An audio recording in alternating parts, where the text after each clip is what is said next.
hi, Entertainer. Today, we are having a conversation with Guy Duncan, the CTO of Tide, a FinTech company, very, very well known and established in the UK. And before that, Guy worked as a CTO at incredible brands like BMW and PayU, and just had an incredible career in technology for the past over 20 years. Yeah. He started his own companies. He worked in a great, fantastic companies. He also has lots of passions and interesting creative hobbies and side projects that we'll talk about in a second as well. But I'm very excited about our conversation, and I want to start with 10 rapid fire questions. Are you ready, Guy? Yep, I'm ready. I'm ready for the rapid fire questions. Amazing. First of all, how do you take your coffee? Espresso, flat white? So I'm actually a tea drinker. No way. Oh, okay. I do some maybe a little bit of coffee. I love coffee, but I'm a green tea guy. So Okay, green tea guy. That sounds like an answer. London or New York? London. How many hours of sleep do you usually get? Uh, I'm a 7 hour guy. I need at least seven. 7 Sleep is hours. really important. Yeah, if I get under seven, then I get really grumpy. So Okay. One book you would recommend everyone to read right now? Sooner, Safer, Happier. And it's basically by Jonathan Smart, and it's basically anti-patterns and patterns for business agility. So it's kind of like some pretty advanced concepts, but I really like how he writes, and he really gives really, really good, concrete, safe examples. So, if anybody's interested in scaling agility in their business, whether it's a startup or a big scale up or whatever, Sooner, Safer, Happier, it really resonates with me. Really, really like really good practical examples. So I am putting it on my list right now because I was just looking for the book like that. So that is a great recommendation. Thank you. Describe yourself in 3 words. 3 words: passionate, focused, and loving. That's a wonderful combination. Working from home or office fun? Boy, I really, the last year it's been working from home, which has its advantages. But I really need that interaction and that collaboration. I'm really missing that, right, in terms of that contact. So I think probably it would be best if it's a combination. I think that we can learn a lot from this working from remote. I mean, it's been amazingly successful for us in our business. It's really, really been successful. But also too, I think you need that collaboration. So I think that with people saying, "Hey, everything's gonna go fully remote," I don't know if that's a good answer, because I think we need that kind of interaction, particularly for innovation cycles. Like if you're new to a company, you need to kind of build those relationships and interact with people. So I think I totally agree. you need a hybrid. You need a hybrid I model. totally agree that I'm definitely more of a physical type of person than digital people. Quality you value in people the most. One quality. Honesty. Good one. Professional achievement you're the most proud of. Professional achievement. Building out the world's first internet voting platform used in binding elections. So Wow. That is an impressive achievement. First thing that comes to mind when I say the word joy. First thing that comes to mind when you say the word joy. For me, Godzilla. Yes, you do have the whole collection of Godzillas. I love this. And for everyone who can see, like, there is a lot going on in the background. This is just super impressive. And there are lots of them. So I don't think many people associate joy with Godzillas, but I'll take this as an answer. Well, and I think on a deeper level, that's kind of that youthful, right? That kind of beginner's mind, that kind of, that feeling of excitement when you discover something new. That's really cool. Really, really value that. Amazing. I have a last question. Best thing about being a CTO? Best thing about being a CTO? I get time and space to really work on problems. So, I think the real title is Chief Problem Solver. And I think on, being a CTO and working on innovation and innovation cycles, I think it's really about solving really meaningful problems. and really digging in. And they're hard problems. They're not like problems you can just go and get a book and read and then solve. Usually it's a multifaceted, complex problem. And there's a people element and there's a technology element. And you need to bring that all together. It's about the emotional IQ and also the intellectual IQ to really solve the problem.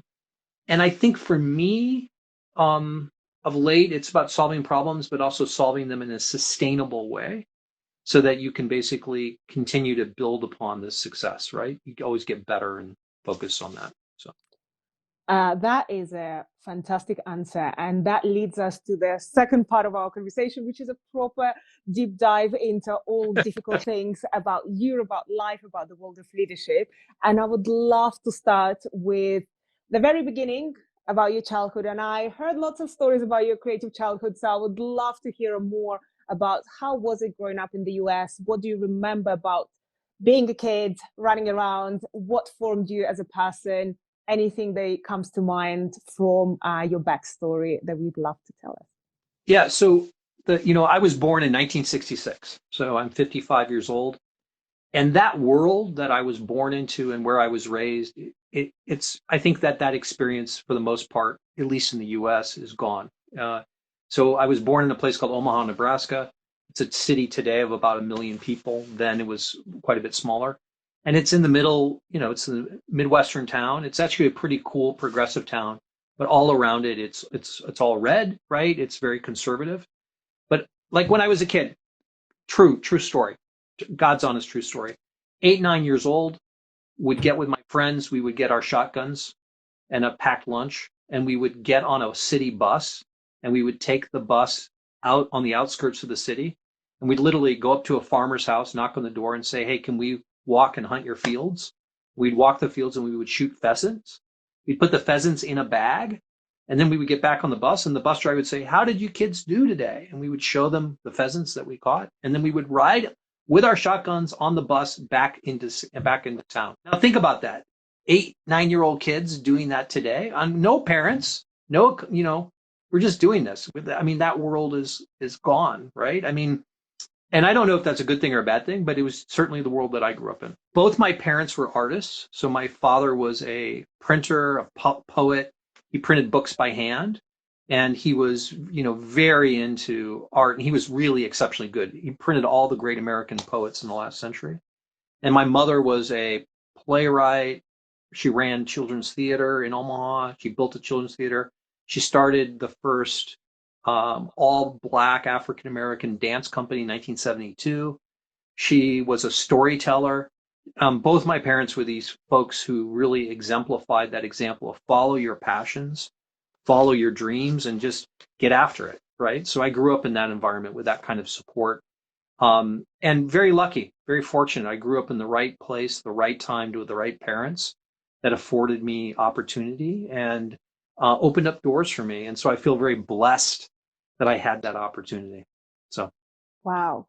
Your childhood sounds incredible, I have to say. I mean, stories of traveling on buses on farms and just like enjoying yourself, but also the fact that you grew up with very creative parents. And yeah. I suppose that's what was really surprising for me to learn about you, that after growing up or while growing up in a very, very creative, artistic family, you went almost, I would say, the opposite route of technology, or at least that's how I suppose society thinks that technology is the opposite of creativity. And I have a similar story, but I actually studied programming first. So technology was my first passion, but I actually moved to the creative world from it. So I do understand how both of them linked. But what was the decision making for you? Why, after growing up kind of with this like printing environment of beautiful books, you actually decided to go to technology? What was attracting for you in that world? Well, by having a mother who ran a children's theater, right? By the time I was 18, I think I had acted in 40 plus plays. Um, I had been around artists, and to me, this is going to sound crazy. I don't see a difference in terms of artistic expression between like a canvas, right? A painting and code. I think it's the same thing. Yeah, so for me, there's really no difference. If I go to the Tate Modern and I look at a Rothko, right? and you go to that beautiful Rothko room and you see that contemplation, there are moments where I will look at not my own code, but I will look at other engineers' code and I will say, it is beautiful. It is beautifully artistic. And it might be that code itself is really clean and simple. I'm very fascinated by functional programming languages. I think it really enables that type of clarity of purpose. And to me, it's very beautiful when technology and product are seamless and brought together in a flow state. We always talk about flow. Flow is so hard to get to, right, in terms of what you work on. I mean, if you can get a few minutes every day where you're in a flow state, I think you're really blessed, right? I think that's really good. And to me, about unlocking innovation, I think that's where the creativity comes is really solving the problems of engineers and product folks and making the world and the environment that they work in terms of the publication and the promotion of that code, make it beautiful, make it something enjoyable. Don't make it something that's hard. And if you have that mentality about embracing those problems, embracing those constraints, embracing suffering, right? Suffering. I mean, I'll talk about that because I really practice a very active yoga practice. I really focus on, present mindedness, mindfulness, and well-being of myself, but also well-being of the team. And to be able to focus that on in a sustained way, that's a pretty beautiful expression. And I think as technologists, we often get pigeonholed as, not necessarily high emotional IQ, more analytical. To me, it's about bringing both sides together and being open to it and being open to that innovation and that change. So I think it's really important. And we also have a tendency. I mean, we know this. We become victims of stereotypes and labels, and those stereotypes and labels, they can limit you if you let them. I like to break all that down and just let it go. I love it. And there are so many things they actually mentioned I would love to unpack. You just, every time you talk, I think there is so much, so many metaphors and wisdom comes out of you. But let me go back to a couple of things that you actually said. They're very interesting. You mentioned yoga, something that you feel very passionate about. And I heard the metaphor that you use around leadership and yoga that I would love to dive into. So how do you see the parallels between leading a team and teaching the team and actually yoga practice? I do a daily practice of yoga, and my yoga practice, I like the yoga because it breaks me down physically and also mentally, and then it allows me to meditate, allows me to have that present minded. And to me, a very good, well-structured day is starting off with my yoga practice. I like to talk a lot about the parallels of yoga and that dojo and that personal mat, so to speak, that personal practice in terms of your agile practice within your company. And I think it's a really powerful metaphor. If you can't be honest with yourself, if you can't love yourself, how can you love the company that you work for? If you're not willing to be honest and contemplative about, your own personal accountability in terms of your practice, in terms of yoga and your meditation and being present minded, how is it that you can be loving and caring for the people that you work with every day? And so I think that if you want to do advanced yoga, it requires consistency, focus. It requires a lot of commitment, and it's a year-long journey to get any good at all, right? I can do a handstand and I can do some pretty advanced yoga, but I didn't start there. I didn't start doing that Ekaterina right out of the gate. And I think that that's a really good metaphor for agile practices and innovation. You can't start just doing it right out of the gate. You have to build up. You can't start doing a full handstand in the middle of the room, and you can't you can't do that. You need to start with the basics, and you need to basically be really good at it. And you need to commit to those values, right? Of openness, of transparency, of servant leadership, of really serving the team and really listening to the team and removing their suffering so that they have room to innovate. So if I, as a leader, if I can remove suffering, if I can help the team, if I can help to alleviate their problems so that they can be free to basically get things done and innovate, then I'm doing a good job. That's a wonderful way to explain leadership and the journey that all of us take throughout our careers in life. That even though we might want to do a handstand straight away, we need to learn all the basics. We can't jump straight into the most advanced things. But the good news is if we do practice it daily, if we do try new things, as we keep practicing, then we will get better at it. And eventually we'll get to any trick that we like, any advanced level that we like, as long as we commit to it. That's right. This is really beautiful. And another thing that you kind of mentioned about the stereotypes about tech people and kind of being potentially introverted or lacking emotional intelligence. And again, I know a lot of very extroverted tech people, but in general, I have to say that I suppose different teams have different atmosphere and vibe in their teams. What would you say, first of all, about the technology teams that you work with? Is there anything that we should know when we work with tech teams that will be helpful for us as design leaders? The way we communicate with them, the way maybe they express their ideas and emotions differently. So we need to see that angle as well. Yeah, so I think it's really important to understand that people express themselves in very different ways. I think my experience of kind of introvert, extrovert, it's kind of outdated, and I think it's kind of needs to be thrown away, because the reality is that we're all introverted and extroverted. All of us are. Some of us are extroverted in ways that are kind of not necessarily ways that we would say is extroverted. So let me give you an example. Some of us have very good verbal communication skills. Some of us don't. Some of us have exquisite ability to communicate, let's say, in drawing or in writing or in code. What's important is that you have to have that meditative, calm kind of contemplation to really listen to somebody and really listen to their superpowers, right? To really get attuned to what they're really good at, which is usually tied to passion, it's tied to focus. And if you can listen to that and you can really hear it, you can then unlock it. And if you can unlock it, it could be non-traditional. It could be that maybe somebody is not super strong verbally, but they could be that they're extremely strong in terms of their expressions through code. And that could be very extroverted. They could be very verbose. You could find out that they've got a side project on some open source project and they contribute 20,000 lines annually to it, right? You have to be open to this because there's so many different means.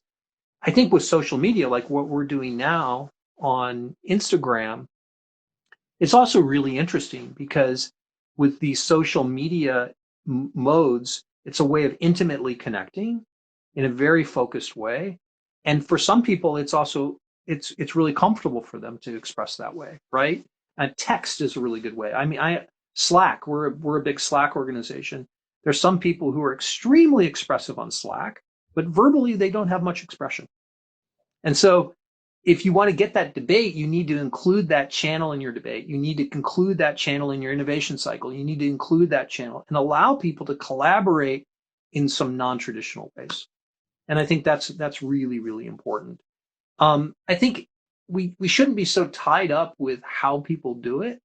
I think we should just be really focused on the outcome and not the output. Really be focused on the outcome and really allow people the time and space to express it in the way that suits them, and not to be judgmental and say, oh, well, you can't stand up in front of a room of 50 people and give a tech talk.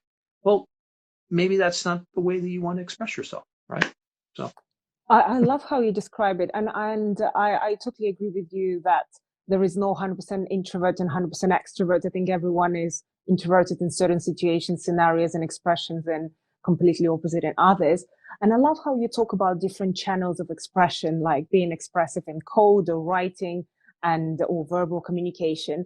I have to say, current, I suppose, setup of societies and companies benefits verbal extroverts more than any type of other communicators. And I've seen that happening in many companies, that whoever, not necessarily even the loudest, but whoever has the good verbal communication skills will always get the most praise, will get the career progression. But as you said, it's not necessarily the skill that everyone has. Do you have any advice for those who maybe not necessarily feel like that's their strongest thing and they're not necessarily planning to change themselves into public speakers? What can they do to progress in their careers and be noticed and be praised for their talent and their hard work. Right. Well, I think part of it is the culture that you're in, right? So I talked earlier about being honest and, saying that you can't necessarily, um, love and solve and have an open heart in the company that you work for unless you yourself have that open heart. And I think that in terms of the expression, like the thing that really is your superpower, right? As a leader, right? As an organizer for Future London Academy, right? If I talk to you directly, it's this incredible power and capability of bringing people together and curating this kind of knowledge base, right? To basically allow people to get together in a non-traditional way, which is really cool, to basically help and unlock innovation to, whatever that topic is in terms of scaling up their business or whatever, to kind of create that fact sheet, really pragmatic kind of approach to making that happen. So I think it comes down to culture. I think it comes down to being honest with yourself about what kind of company and culture is important to you and to really be reflective about those values. And I think that if you go through really specific about what's really important to you in terms of your personal career development, and you really look at the company that you're working for, and if it doesn't fit, leave, right? I think that, or get a plan to leave, right? Because I think that to me, that's like the most clear piece of advice, that you can't kind of get your expression. You can't get you won't be able to unlock your superpower unless you're in a company and you're in a context and you're working with people that have the same values that you have. Because you know how it goes. I mean, we know how this story plays out. It's just, there's not time and space for it. And so what will happen is you'll end up being frustrated and constrained and kind of limited because you won't be able to express yourself in the way that you need to express yourself. So maybe it's time to, pack it up and start a startup, or I don't know, or maybe it's really about really writing what's important from a value perspective, and then seeking out those companies that really meet that, because there are some really great companies to work for, right? And there's some companies that really, I think, get it right and are more aligned with that kind of thinking. So that would be my advice. That's a great advice. And I have to say, I would personally 100% agree with this advice. And this is exactly the reason why I run Future Learn Academy and not currently work in any company, which there are many wonderful companies there, but I just realized that's not necessarily that fits my personality and my ambitions. But I have to say, there are lots of people who actually don't like the stress of running a company and having Right. a startup and building a team, because that's a completely different set of stresses and problems and all sorts of, well, for me, fun things, but for others, they might see it differently. Yeah. So if someone wants to continue working in an organization, let's say they work in a fantastic organization that actually has a great mission, and maybe the culture is not 100% there, but they're not ready to give up on it and just move on. They do believe that they're building a great product and they want to change something. Do you have any advice on managing upwards, essentially, if you're not the CTO yet or CEO Yeah. yet, so you're not making all decisions in the company, but how can you influence the decisions of someone at the top? Maybe it will be about changing culture. Maybe it's about a different product that you want to be built. Any tips on how to influence decisions that of someone who is higher than you? Yeah. So I think that it really has a lot to do with collaboration. If you have a really good idea, it's important to go through a process of prioritization of those good ideas. And if you haven't influenced the organization you're working in with one idea yet, it's important that you don't bombard them with 25, right? It's more important to say, start with one. To qualify an idea that you want to promote, like to push it within the company, and I'll talk a minute about how to promote it. I like to use a very simple framework, decision framework, that I like to call hell yes and hell no. So what you do is you go through the decision, go through the ideas you have, you put them in a column, which is the hell yes column. In other words, it's like super good. It's like so great, the idea. And there's no middle ground here. You don't have a hell maybe. That doesn't work. So it's either hell no or it's hell yes.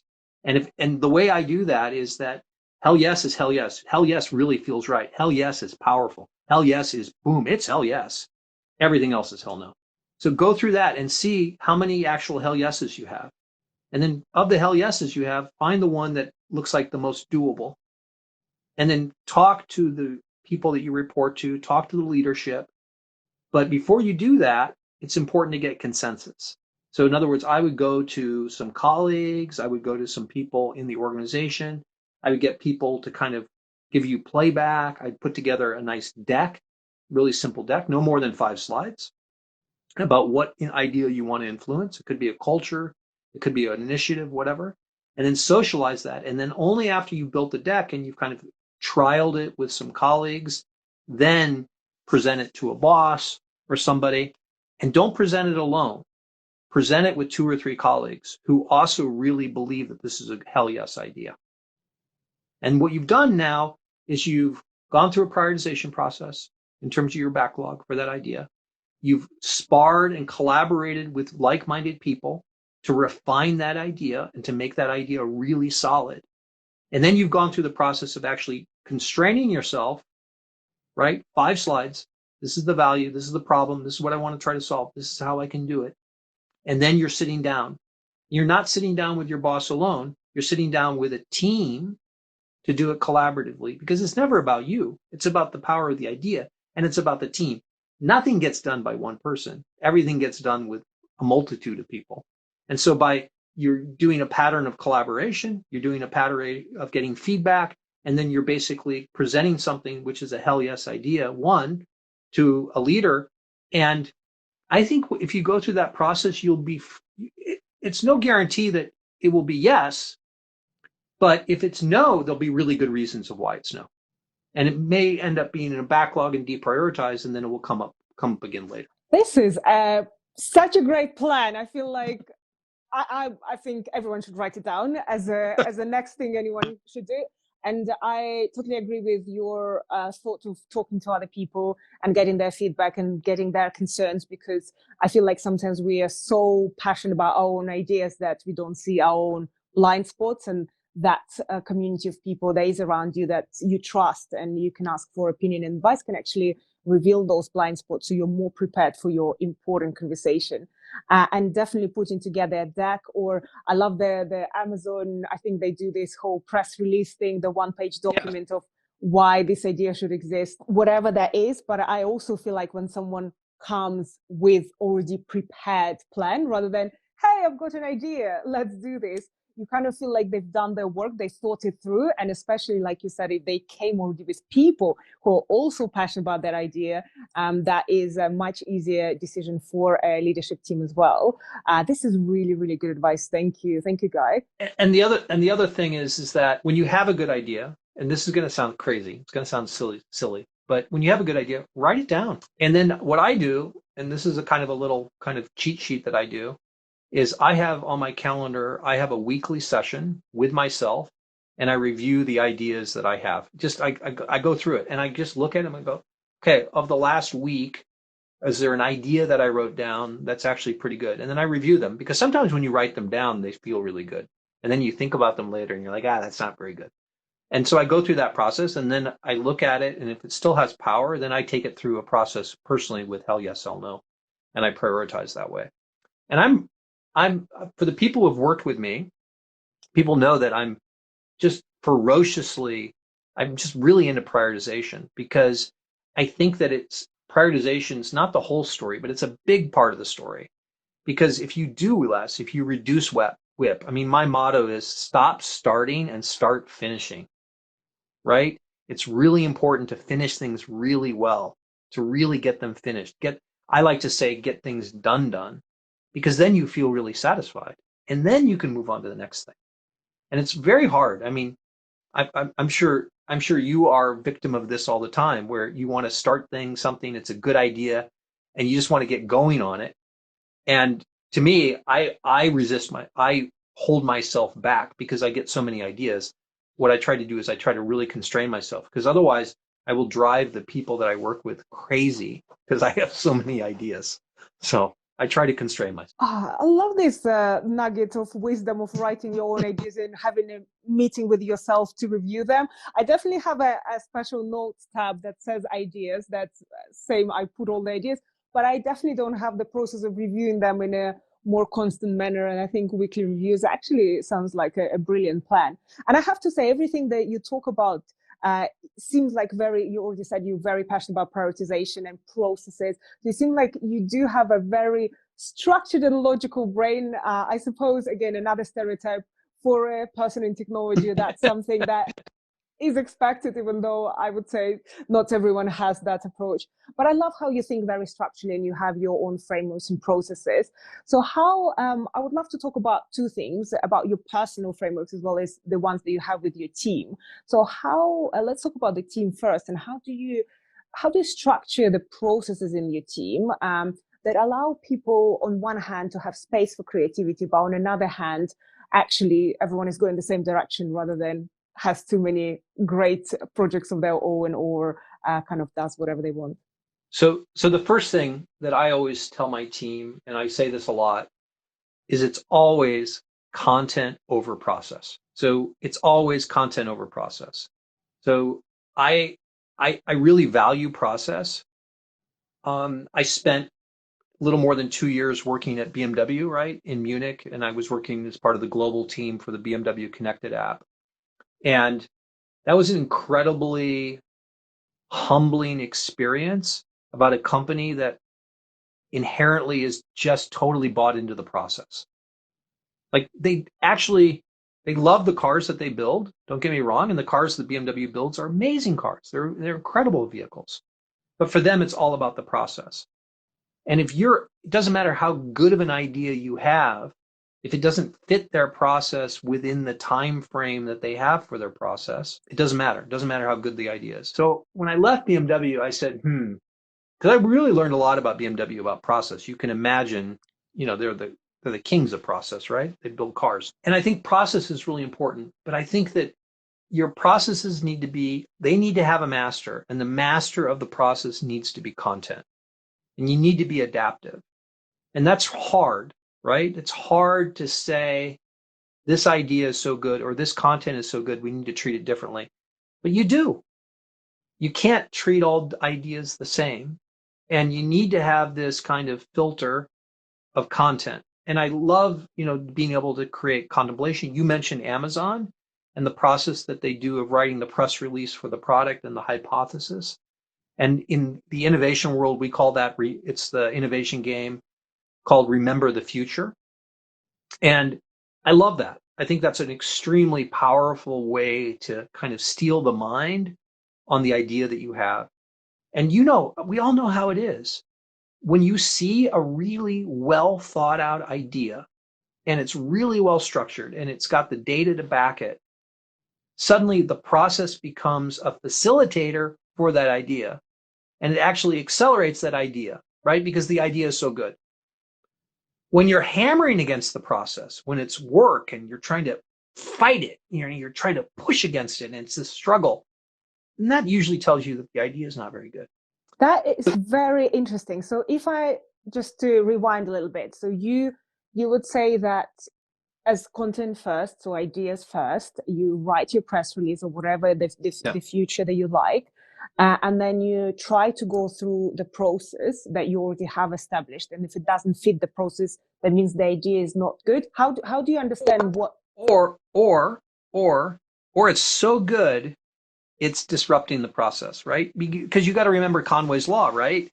That organizational design is the organization will produce software in the way that it's organized. So there are cases where you will come up with an excellent idea and the process will fight you. But the reason why the process will fight you is because the organizational design is set up against it. So you need to be conscious about that. Now, this is a big company problem, right? It's not so much a small startup scale-up problem, right? You're talking probably a company with more than like 500 people, right? But you do need to be aware of it. I think that for me, going back to the metaphor of yoga, right? In my yoga practice, I do still, I've been doing yoga for 10 years and I'm still learning new things. I learn new things every week, not necessarily every practice, but certainly every week I will incorporate and learn something. What I've discovered about learning new things is that if I learn in the context of flow, in other words, like I've got a nice yoga practice going and I just learn something without stealing my mind, without thinking about it too much, I've noticed that I've got a lot higher success with learning new things. In other words, it's like you've got to be in this kind of beginner's mind kind of state. And you've got to tell yourself that you can't do it or you can do it. You just need to just kind of just do it in this flow state. In work, right? We all have that experience of work flowing that way. And to me, that's a really important piece of data. We always talk about being data centric. But if you're pushing an idea through and it's getting tons of friction, that could be really good data that you're actually onto something because you're causing confusion and people are like, what is this? That could be really good. And it could mean that you need to push 10 times harder. Or it could be that you need to polish your idea a little bit better. That's But really interesting. Well, how do you understand which is which? Because again, and that I suppose applies to startups as well as big organizations. I yeah, feel like there is sometimes the problem of not giving up on the idea that is bad, whether it is you building a startup and you realize, you know what, it's not working out, but you like keep pushing because you're not the type of person who gives up. Or if in the organization, as you said, you face friction, everyone is against you. I personally get really fired up by that. I'm like, yay, no one believes in it, so I'll make sure that you will see how great it is. But when does it stop being sensible? What's the sign that you should give up on the idea, or that's definitely a bad idea, and stop pushing and breaking the system? I don't know. I don't know the answer to that. I think that it's kind of an intuitive thing. This is the craft part of it, right? I think that the thing that I do know is that for an idea, if you're going to push an idea and that requires resources and it requires time, my advice is make sure the idea is a big idea. Because the amount of effort it takes for a small idea or for a big idea, it's kind of the same in terms of change management. So I think that we have a tendency to oftentimes not be ambitious enough and to not really shoot for the moon, right? And I think that sometimes ideas die because the ambition's not enough. And so to me, that's one kind of thing that I've seen why ideas die. The other reason why ideas die is that the thinking, we've already talked about that, the thinking may not be solid. Another really cause of ideas not dying is they don't have, you mentioned it a minute ago, they don't have enough spirit. They don't have a sponsor. They don't have that person to drive it. And that's where, when I was talking earlier about having this collaboration model where you've got multiple sponsors to kind of, so it's not just your idea, it's actually 3 or 4 people's idea. Immediately, it has a much higher chance of being successful because you've got 2 or 3 people who believe in it, right? And I think that we often get confused about innovation and we think it's something complicated. It's really about conviction, right? It's about belief.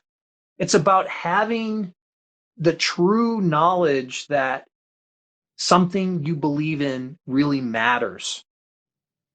And I think when you think about innovation in that context, and then you apply like the framework around hell yes, hell no, it really becomes powerful, right? It's really about the best idea. It's about creating a culture of meritocracy in which the best idea truly is coming up to the top. And people around, irrespective of who they are in the company, it's just really creating that culture of allowing those best ideas to come through. And to me, if I can advance that cause at Tide every day, I'm doing a good job. So Wow, wow! Just I have to say, you have to write a book, the guy, because I feel like your philosophies and decision-making processes are just incredible. And thanks for giving that advice. I feel like I definitely got lots of mental notes about how to choose ideas now and what how can I tweak my thinking process? I also wanted to talk about the personal processes that you have. You already mentioned your process of writing the ideas and reviewing them, but I would also love to understand, how do you plan your life, plan your day, plan your week, plan your month, in a professional or even personal way? Like, how do you know what you need to do, and how do you know that you're doing it? That's a really good question. Um, of late, I've really been trying to plan less. What I've been trying to do is I've been trying to think about the time that I spend in work and who I spend that time with. I was talking about that kind of flow. I've been trying to think about how I organize the work that I do so that it flows. And I've been trying to basically really work with the people and collaborate with the people who have that same goal and objective in terms of that flow and those outcomes. If you have a culture that's open and transparent, if you have a culture in which you're working in an organization in which people have open hearts and they're really focused on alleviating suffering and making teams powerful and really removing those blockers. And you have a company where you've got servant leadership. From a planning perspective, you end up really being at service and you're flowing to where the suffering's the most to alleviate the problems. And to me, that's pretty cool, right? That's cool. That if I can every day help a team to basically accomplish their goals and to basically get the outcomes for the business that need to happen, then I'm doing a good job. If I'm eliminating waste, if I'm basically focusing on an area that we shouldn't be focusing on, or we're focusing on an outcome that's going to basically give us, 5x or 10x, we're shooting for the moon, we're having that ambition, we're stretching and getting that one extra engineer in and getting them trained up and getting them on a team that needs that expertise, then I'm doing a good job, right? And then I'm feeling good about it. Um, when I get too caught up in meetings in which I don't necessarily really understand the value that I'm providing, then I get worried, right? So to answer your question, I kind of, we do quarterly planning, and we do quarterly planning, and so I'm pretty heavily involved in the quarterly planning, and then I do this kind of tactical work around platform kind of in a day in, day out. So that's kind of like probably 50% of my time. The other chunk of my time, I'm really trying to work on Horizon 2 and Horizon 3. So Horizon 1 is kind of the next quarter, right? Horizon 2 would be, a quarter out, maybe 2, 3 quarters down the road. And then Horizon 4 would be 4+ quarters. The more time I spend in Horizon 2, the better job I'm doing. So how do I scale myself so that I'm spending more time working on Horizon 2 and 3, right, as a leader? And that's really where I can provide the best benefit, because I've got all these gray hairs, I've got all this experience. I can basically help steer and basically put the things in place today that will allow us to get to Horizon 2, that will allow us to get to Horizon 3. Um, yeah, I think that's really interesting. Um, I'm still learning though. I'm not necessarily all that good at it. I still get distracted. I will still get caught up in things that I necessarily shouldn't get caught up in because I'm at service. So if somebody asks me to help, I'm going to jump in and help. And I probably do too much of that. I probably need to prioritize my own backlog and not try to help everywhere, but try to be a little bit more selective about where I do help. So, That's a great framework that you described about thinking about your impact, first of all, through how much waste you eliminate and how much you're helping, but also about kind of different horizons. And I suppose this waste you're eliminating or help that you're giving, to which horizon does it belong? Am I right to say that if we talk about, let's say, Horizon 2, then it would be anything to do, let's say, with hiring or potentially building new products and features rather than serving the products and features that exist? What kind of things do you usually fall into Horizon 2 and 3 and 4? so Horizon 2, Horizon 2 and 3 would be around things like roadmaps, but but much more leaning into the strategic connectivity. So, if we're doing right now in Tide, we've got about, we're 5.5% market share here in the UK, which is great. We're launching a business in India. I need to be spending more of my time on getting that business in India launched, right? So that would be kind of Horizon 2. Q4 of this year, we want to start really going after big numbers in India. I need to be enabling that. I need to be spending more time on working on India so that we can unlock that capability for India.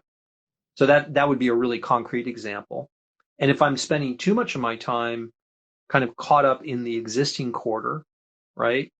Or caught up in the day to day that we're doing at Tide today, then that's concerning because I'm spending too much of my time in Horizon 1, and therefore there's going to be a price to play in Horizon 2. Because if I'm not working on Horizon 2 or Horizon 3, then who is? I mean, it could be me and Oliver, the CEO, or Lawrence, the CEO for the UK market, or Gujot. But inevitably, our CEO for India, but inevitably we need more. We need more critical mass. So, leadership, there's an expression, that leadership is reflective. Where leadership looks and where leadership walks is where the company goes.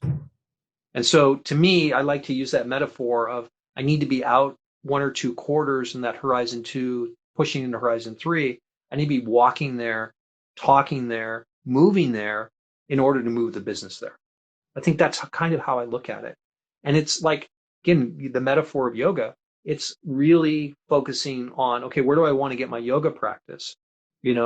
What is it that I really want to work on? Maybe I want to work on side crane, and I really want to get good at it. Okay, what do I need to do foundationally in my practice to get to that? That's fantastic. And thanks for clarifying this, because I feel like I personally struggle with getting caught up in things that need to be done for now, because they are important and they are in front of you. And constantly reminding myself that there is the future that needs to be looked after, because as you said, no one else will be looking after it. If it's not you, then your priority should be thinking about the other horizons rather than what's in front of you. And for me, right, on a personal level, just to unpack it a little bit, as a society, to kind of be philosophical, but I'm going to be, because this is a great conversation, so I can be philosophical. But, if we as a society don't start working on Horizon 2 and 3 of the planet, we won't have a planet. So, I mean, I hate to be clear about it, but, climate change it's existential.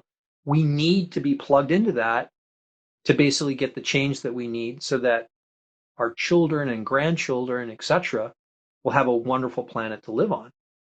And so this whole thinking of this long-term strategic thinking, we really do a good job of it in companies.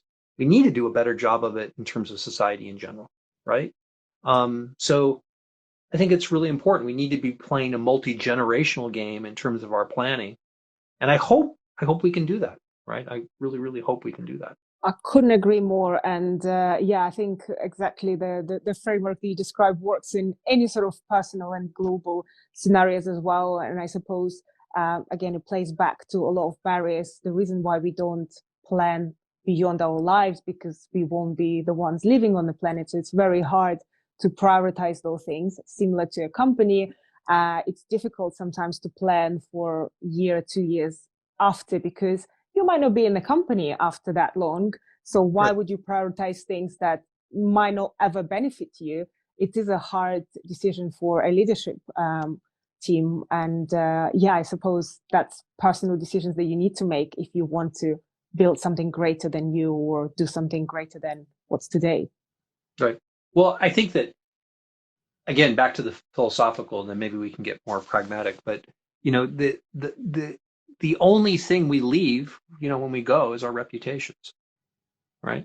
So I think it's important that we apply good hygiene with, like our professional careers, right? And we do a good job with that. And, we just need to do a better job with that in all facets of kind of our, as we move through this world, right? Yes to all of this.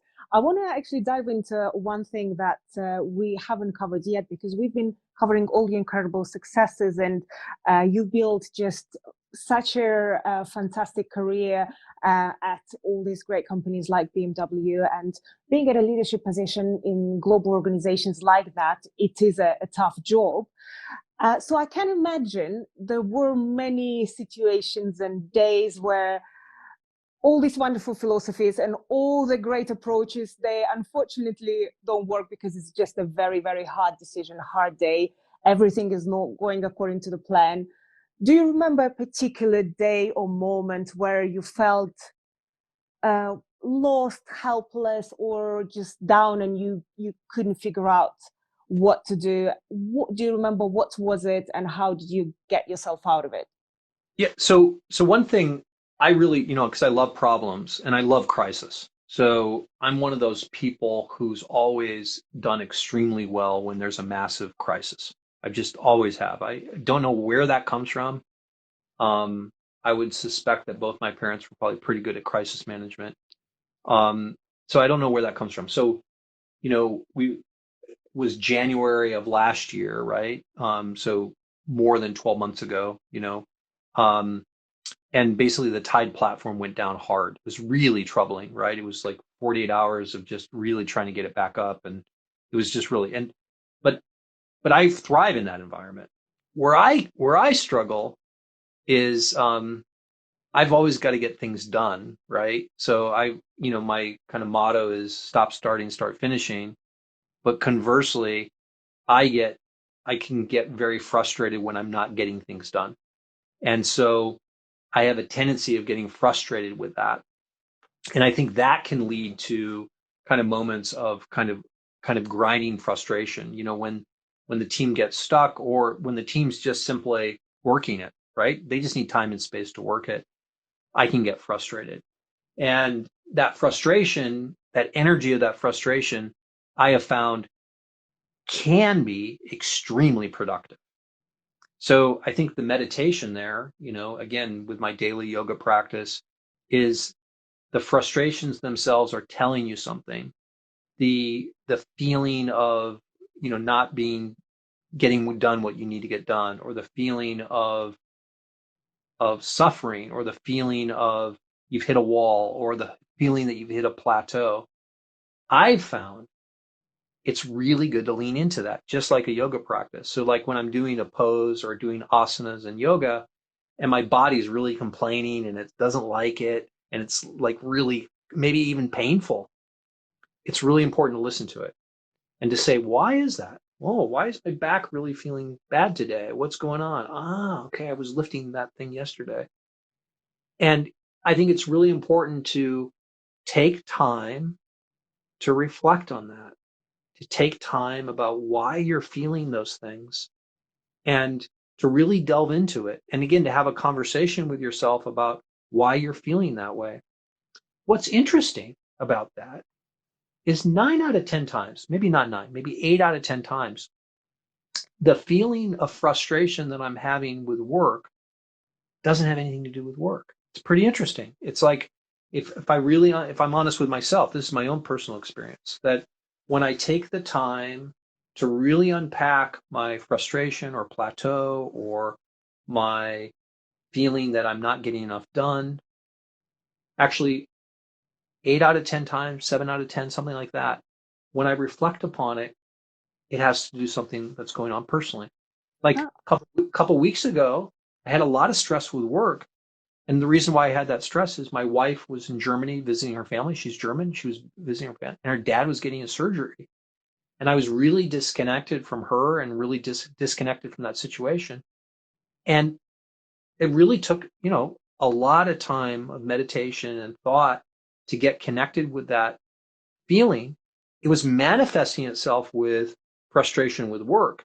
But once I identified it, once I called it, and once I could see what it was, work was actually going really well. So, having that clarity and not to kill yourself with work because of something going on personally, I think that's really important because we spend so much time with work, right? We spend so much time ingrained in it. For a lot of people, and I know I'm one, it's very hard to separate the personal from the business. And it's always so much better to almost forget that you work there.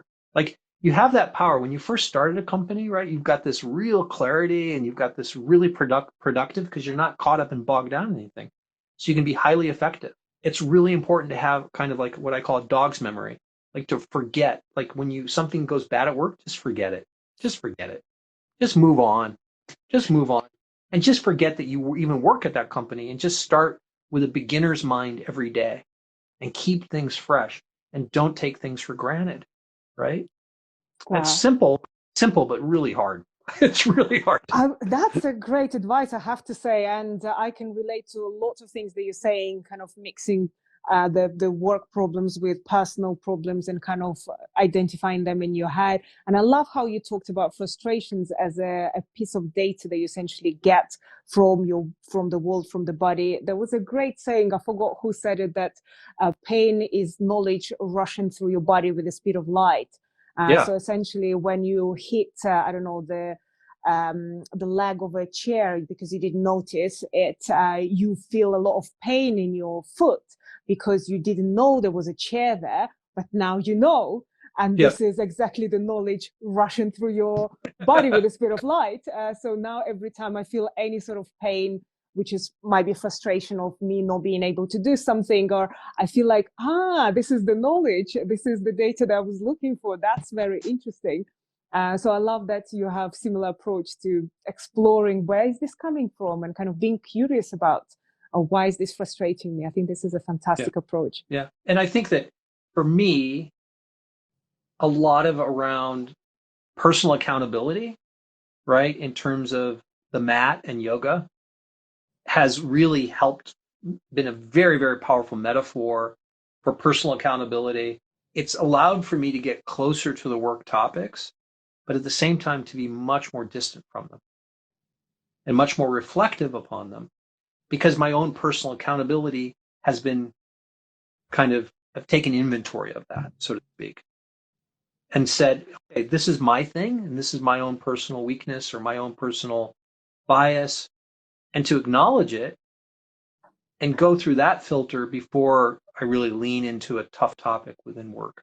That is great approach. So I want to leave with a final question, that kind of advice for all of us, but also reflecting on what you've done. And if you could go 5 years back, and if you can remember what you were doing 5 years back, and if you could advise yourself something that would eliminate stress or money or like any sort of problems that you encountered, to basically make it easier, less stressful, happier the next 5 years, what kind of advice would you give yourself? Yeah. So, all right. So this is really personal, but I'm going to share it because I think it's got power. So it was probably about 8 months ago now in lockdown, this whole situation on C-19. And I noticed that I was drinking a lot, right? I mean, it was like getting done with work and my wife and I would open a bottle of wine and then that bottle of wine would go and we get another bottle of wine. And so I just like, okay, look, because of work and the fact that I don't have a commute, I don't have a way of kind of segregating these things. And so I just stopped drinking. I just stopped drinking. And it's been really good for me. It's been really, really good for me. And I think my advice that I would give myself from 5 years ago would have been stop drinking then. So, and it's not that I wouldn't describe myself as an alcoholic, but it turns out that it's something in my life that didn't add a lot in reflection. And I'm fine, having a sip of wine, and I do miss having a nice glass of wine with dinner. But for me, really reflecting upon it, it's something that I don't need. And it's something that was actually taking more than it was giving. And I think that's really interesting. It's really, really interesting. I mean, I've modified my behavior. I've learned a new pattern and learned a new habit of not drinking. And now that I've cut it off, I'm actually going faster. I think clearer. I sleep better. It's really nice. It's a good thing. The other advice that I would give myself from 5 years ago um, would be I think that this whole C-19 thing, right, um, around, kind of reevaluation of the values.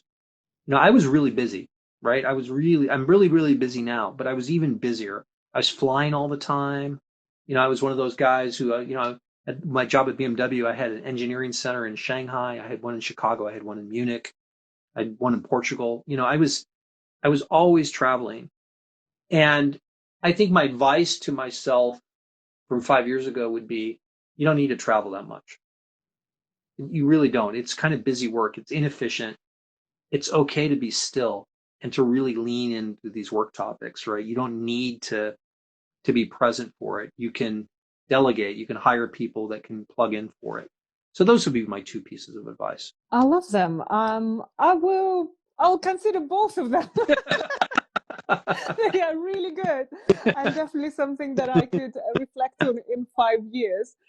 Thank you so much for sharing this, and thank you for sharing very personal things as well, because I feel like that's we could talk about can-do, vulnerability of leadership as another interesting discussion. And I feel like you definitely make it you're very empathic leader, and you make things very personal and approachable, which is an incredible and very rare quality. So I appreciate you talking to us and to our community today. And I'm so excited that you'll be teaching on our executive program for design leaders, because I feel like this conversation is just the beginning of all the wonderful things that everyone can learn from you. So this is definitely something that I can't wait to start.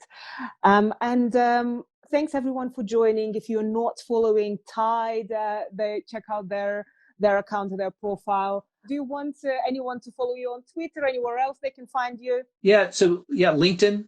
I'm active on LinkedIn. Actually, on LinkedIn, I've been publishing kind of my meditative axioms about my agile practice. That's fair. And I definitely hope that you will write a book, because I follow you on LinkedIn, but I would love to see a printed version, considering I know that you have a side business that is a publishing house. So definitely the book should be happening. And thanks again for joining, and thanks everyone for staying until the end. Thank you, Guy. It was such a pleasure. Yes, thanks for having me, and thanks everyone for joining. It's been really fun, a real privilege just to talk, and you've been a great interviewer, so it's been really, really easy. Thank you so much. Thank you. And everyone, thanks for joining, and until next time. Yeah, cheers. Thanks everybody. Bye.